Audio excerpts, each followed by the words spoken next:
Welcome to Conversations with the Unseen. My name is Andy. And my name is Laura. And in December 2019, we began an amazing and completely unexpected journey, conversing with beings from the unseen world, which has totally transformed our lives. And here we are, after hundreds and hundreds of hours of conversations, doing what our non-physical friends have been encouraging us to do, sharing their message with others who may be interested. So let's dive in.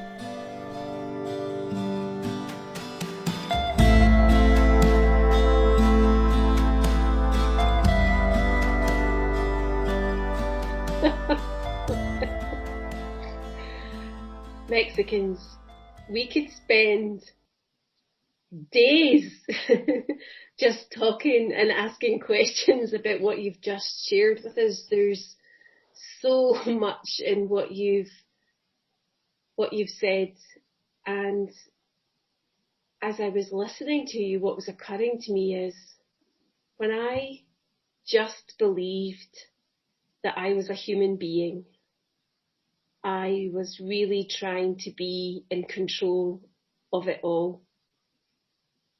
And it felt like it just didn't work. I had this image of, a windy up toy that is just going slower and slower and slower because it's like running out of energy. And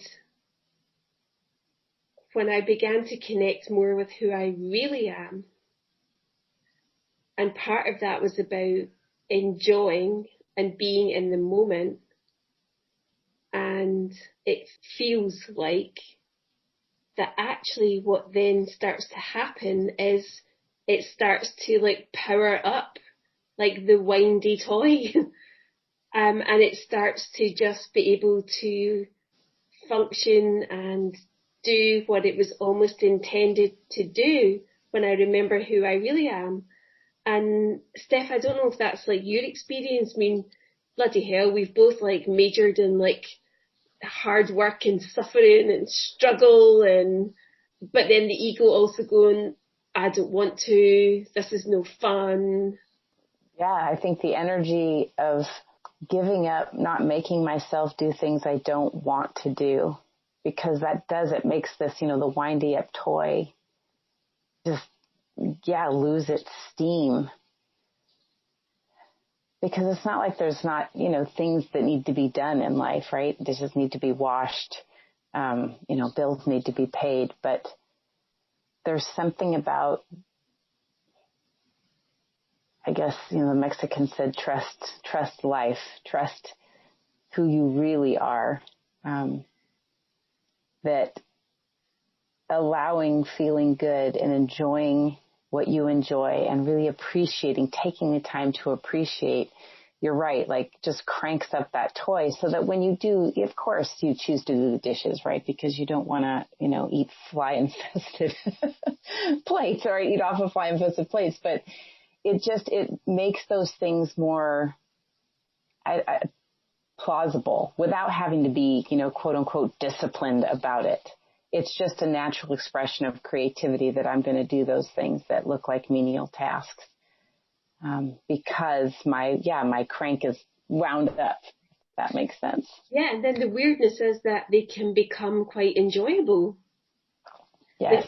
The thing that we don't want to do when we're totally aligned with the ego and it's hanging on to the control. Weirdly, it's like, because the ego's a killjoy for everything, it's like actually, it feels like when aligned with the inner being, it's like, I enjoy all sorts of things. Yes. And then when you start to honor enjoyment, that you can take a menial task and ask yourself, right, use that creative part to say, how can I maximize this for enjoyment?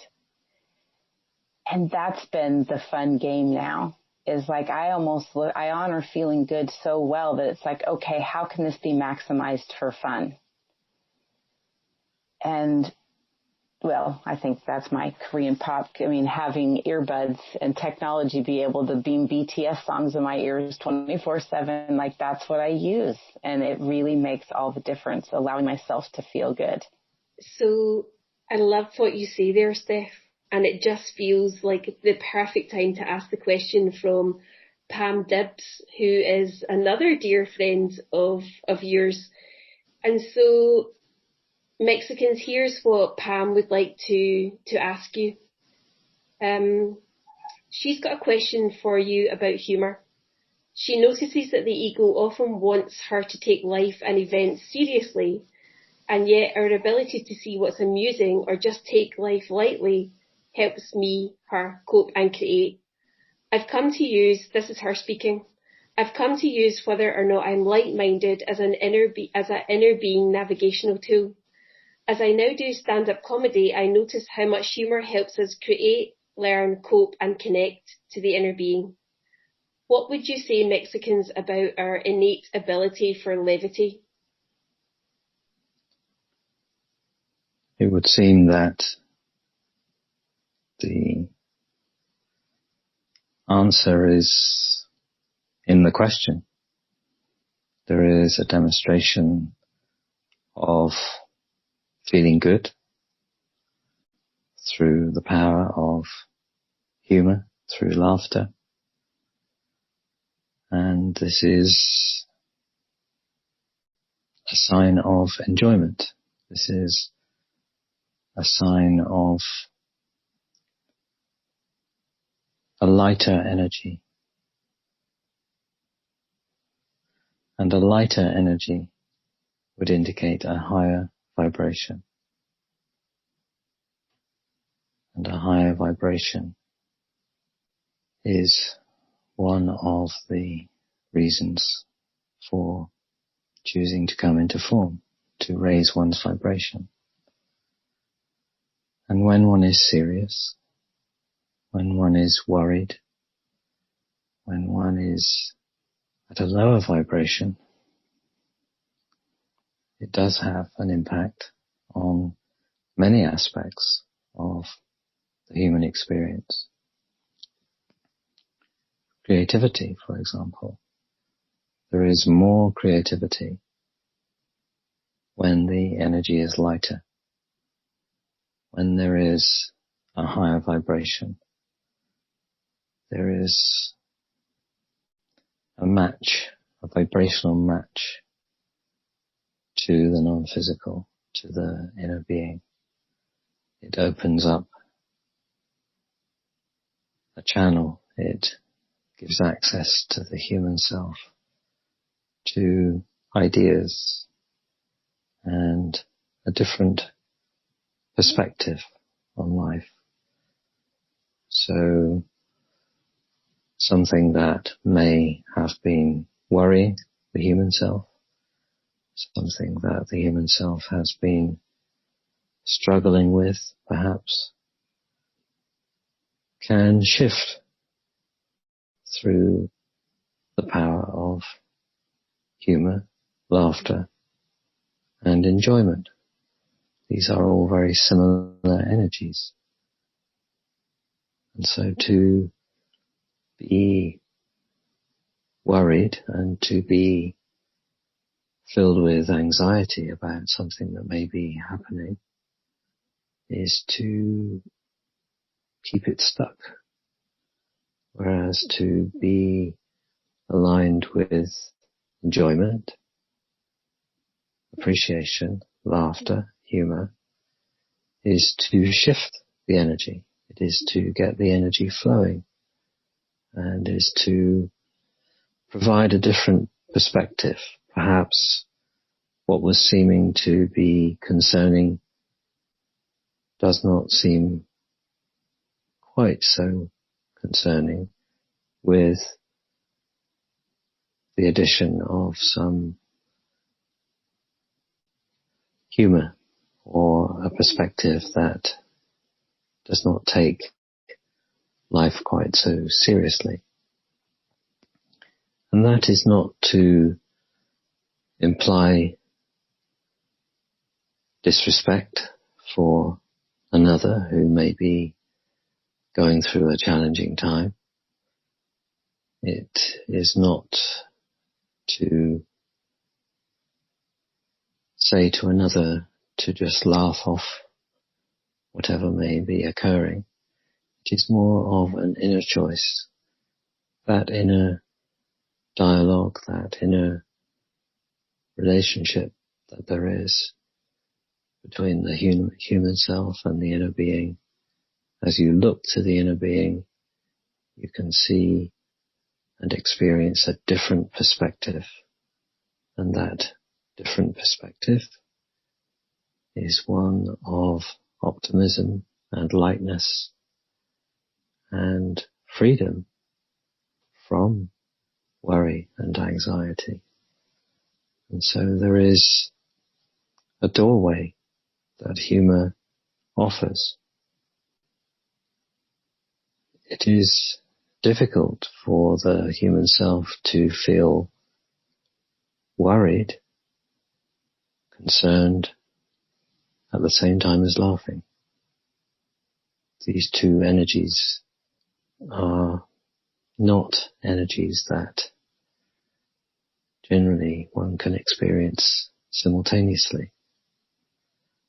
And in order to deal with a situation that may be worrying, one can benefit from accessing one's creativity.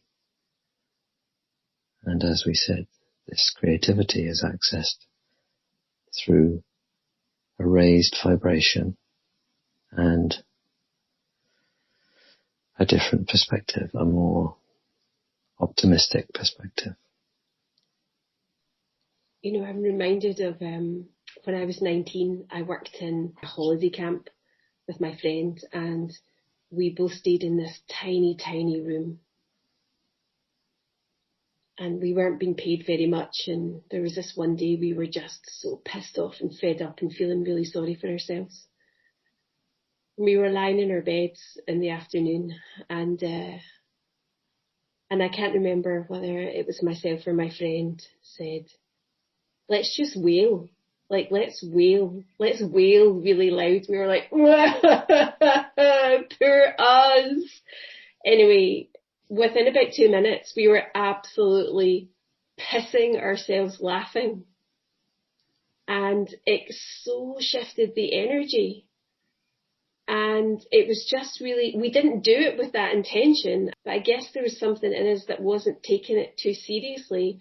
And I think after, you know, about 5 or 10 minutes, we were howling with laughter, and we got up and we went and we did whatever the next thing was. But just, I was really struck by the Mexican saying, you can't worry or feel bad and laugh in the same space. It just often doesn't feel like it's a choice for people, because we're waiting for the world of form to actually look different for us to be able to choose different. I don't know what comes up for you, Steph.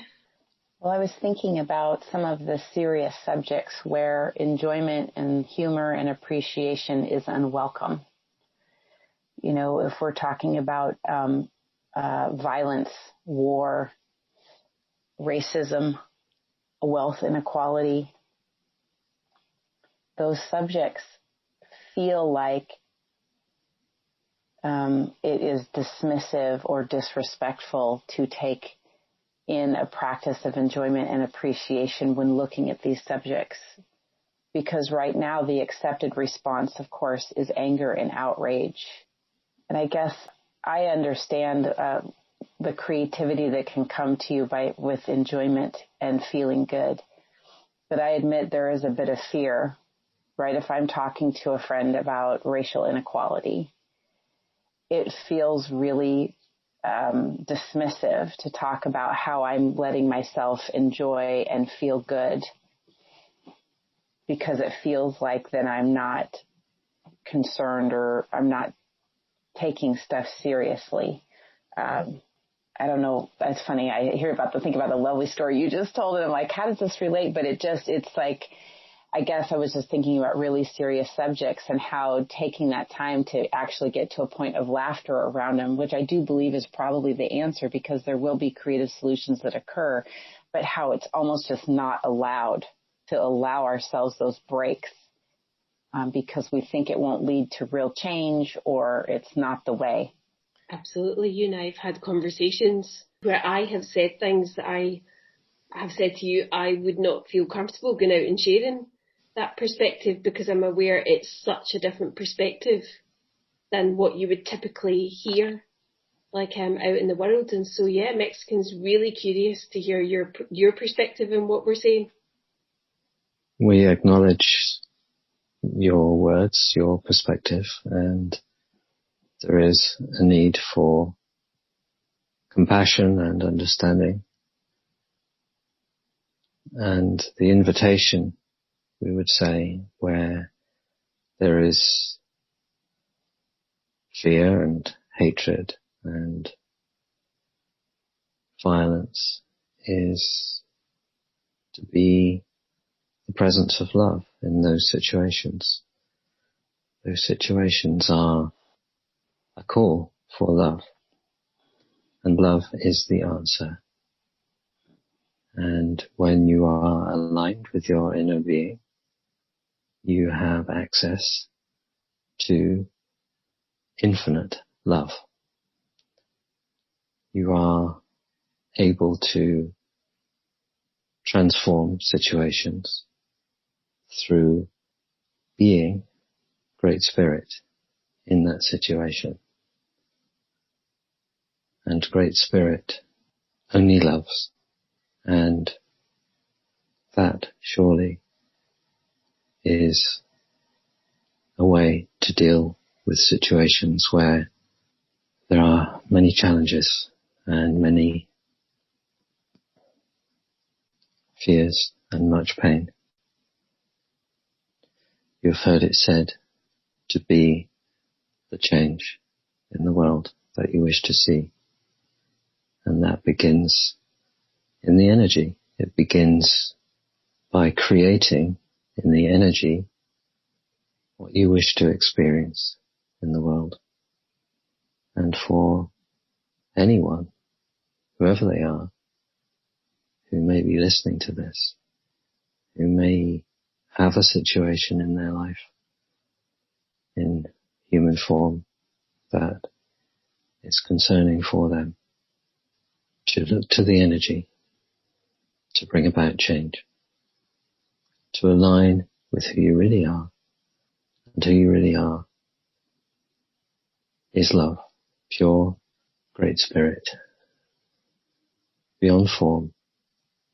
That is your vibration, and that is your truth. And therefore, to be that is to begin to transform those situations where clearly there is a need for more love. You know what I love about what you're saying, Mexicans, is, and Steph, we've spoken about this on this journey of aligning more with the inner being. There is the ego perspective and there is the inner being perspective. And often they are like night and day. And I notice that when I align with an ego perspective, it can feel very distressing. And when I align with the inner being perspective, it's a completely different experience. It's much lighter and it's much more spacious. And when I'm thinking about any of what would seem contentious in the world of form topics that you had mentioned earlier, what occurs to me is, if someone's really experiencing pain or suffering around that, us getting mad and pissed off and angry with them just creates more of that. And us being the presence of love to the extent that we are able to be in that moment creates an invitation to a different possibility for that person. And so the ultimate beauty for me in this whole journey is, it's about helping people to remember who they are and that they know for themselves when we remember who we really are, and being able to trust that more. Yeah, and I'm hearing too, as we have these two different perspectives from the ego to the inner being, I see enjoyment and appreciation like a bridge, right? It's the access, like how do I access that other perspective? It's certainly when we're suffering. And this is even beyond like positive thinking, by the way, because I know that it can sound very similar sometimes, but I think there's sometimes a violence to positive thinking that is dismissive of the ego, that doesn't make it comfortable to come along on the journey. But there's something about using the bridge of enjoyment and appreciation to help us walk that bridge from one perspective to the other. And I love what the Mexican says, that is the inner being. If you're in a place of enjoyment and appreciation, you're there. And so it's like finding those bridges where we can, so that we can align with the inner being, so that we can show up to racial inequality. We can show up to war and violence from a place of love. That to me makes really good linear logical sense. And it's not necessarily looking for things to enjoy and appreciate about the violence or the inequality. No.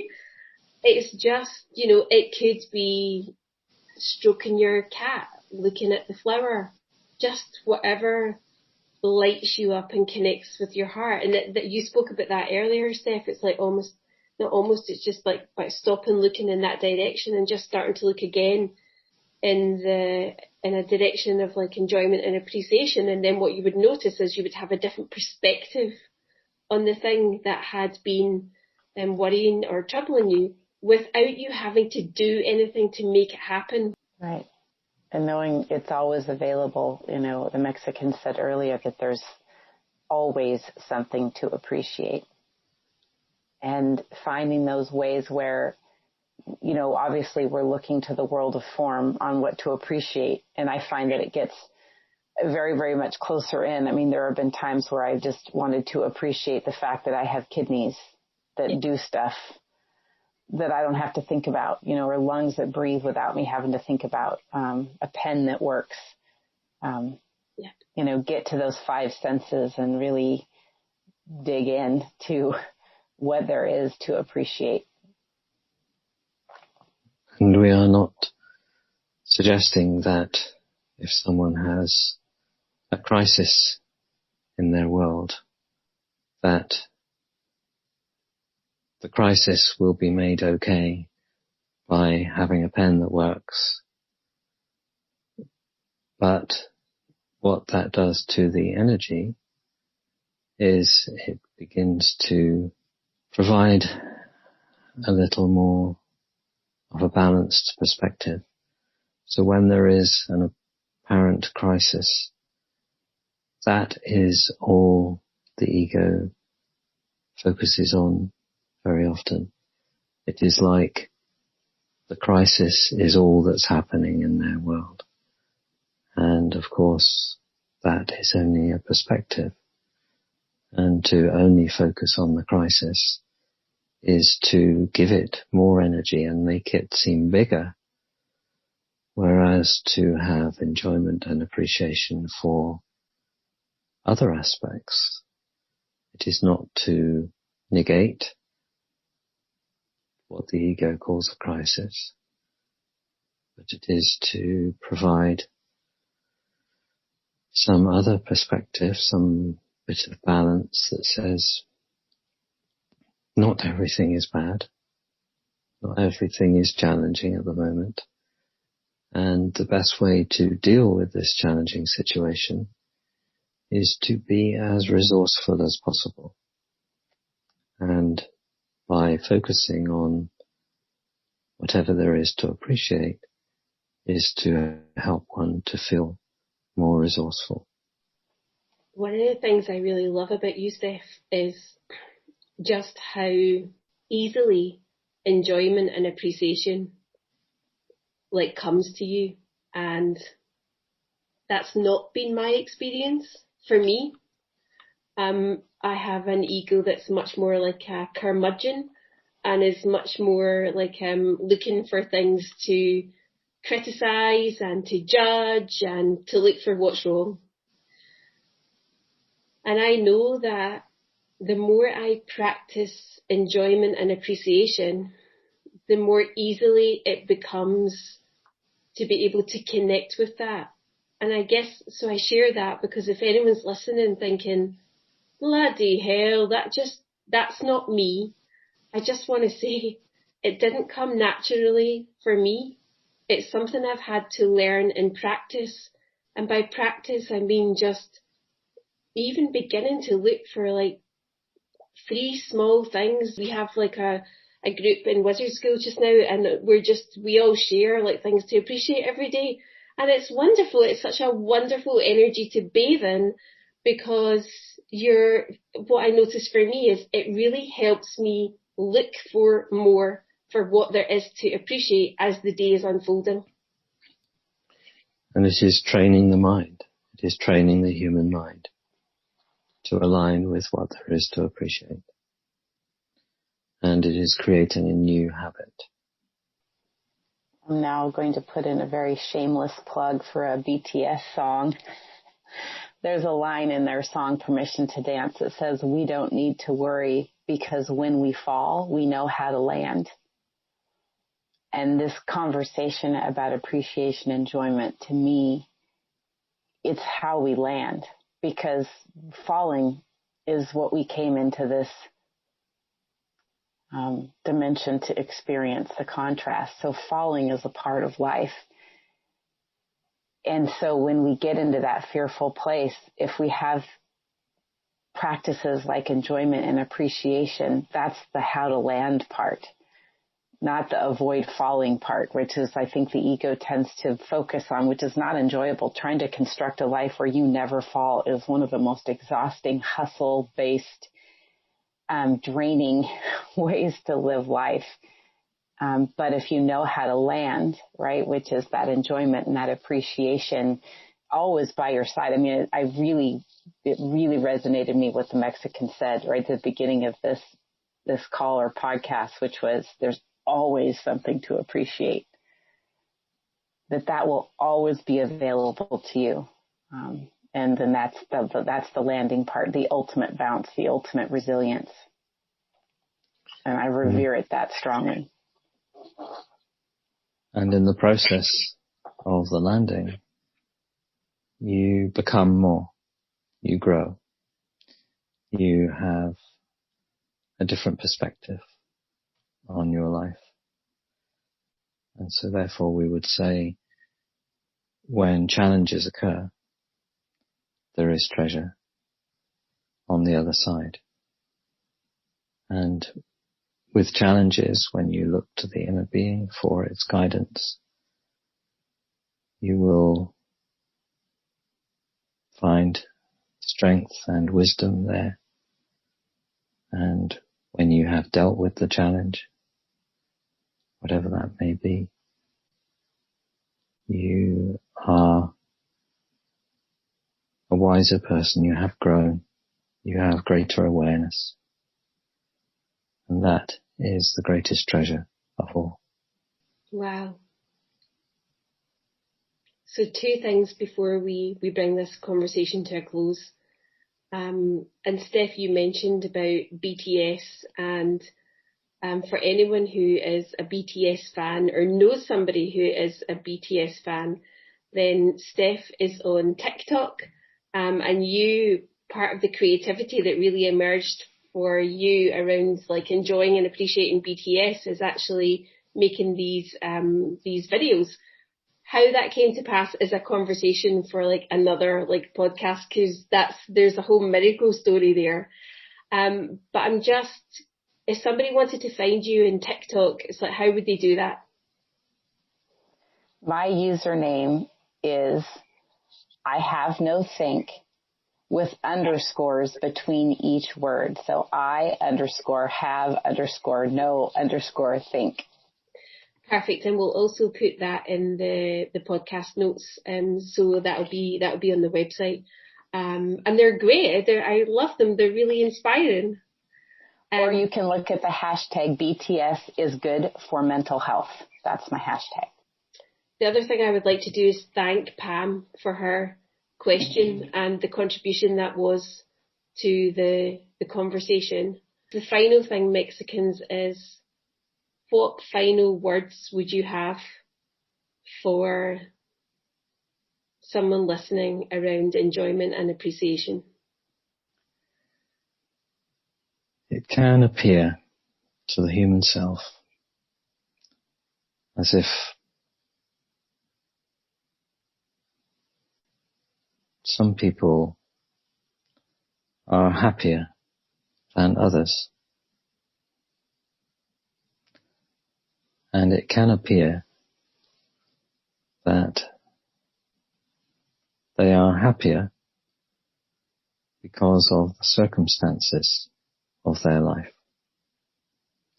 That the circumstances make them happier. And we would say it works the other way around.